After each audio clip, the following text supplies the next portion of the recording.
তোমরা আবার ভেবো না এটা বিরিয়ানি, এটা বিরিয়ানির মতোই লাগছে। চাউমিন এমন করে বানাইছি।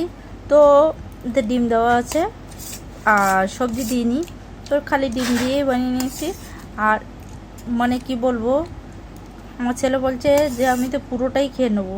মানে কতটা ভালো হয়েছে জানি না, তো বেশি হলে তখন একটু খারাপ হয় জানি না। ও বলছে পুরোটা খেয়ে নেবো, এত সুন্দর হয়েছে। তো যাই হোক, অনেকটা দুটো চাউমিনের এতটা হয়েছে। আরে বাবা রে, এটা কি? ও বাবা, এটা কি? ইঁদুর? ইঁদুর না, আরশোলা, এত বড় আরশোলা। তো যাই হোক, আরশোলা না ইঁদুরটা কি জানি, ছোট তো গেল এর তলায় চলে গেল, খাটের তলায়। ওই দেখো। তো যাই হোক, আজকের ভিডিও এইটুকু।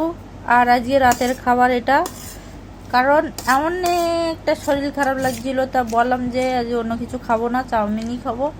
আর শরীর খারাপ লাগছে, আর বর মশা কাজে যায়, যার জন্য মাছ ফাছ কেনা হয় না।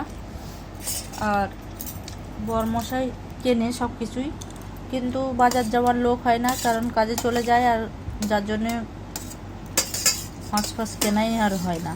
যাই হোক, এখান দিয়ে কিনতে পারি, এখান দিয়ে আমি কিনি না, পচা পচু কী হবে জানি না, তাই বাজার দিয়েই নিয়ে আসে মাছ ফাছ। তো আজকে কেনা হয়নি মাছ ফাছ, তো তার জন্যই চাউমিন খাবো। তো বাই, টাটা। ভালো লাগলে লাইক কমেন্ট করে পাশে থাকবে না, তোমরা তো পাশেই থাকো না, এটাই দোষ।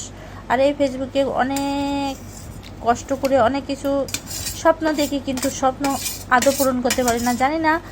আর জানি না নিজে উপার্জন কবে করতে পারবো, আদৌ কোনো দিন করতে পারবো কি জানি না, বরের পয়সায় খেতে হবে বসে বসে। যাই হোক, এই হলো আজকের ভিডিও। ভালো লাগলে লাইক কমেন্ট করে পাশে থেকো। আর আমিও খেয়ে নিই, সবাই খাচ্ছে টুকটুক করে, আমিও টুকটুক করে খেয়ে নিই। Bye bye, tata. আর কেমন হয়েছে খেয়ে তারপরে তোমাদের সাথে বলবো। তোমরা না, এটা বিরিয়ানির মতোই লাগছে।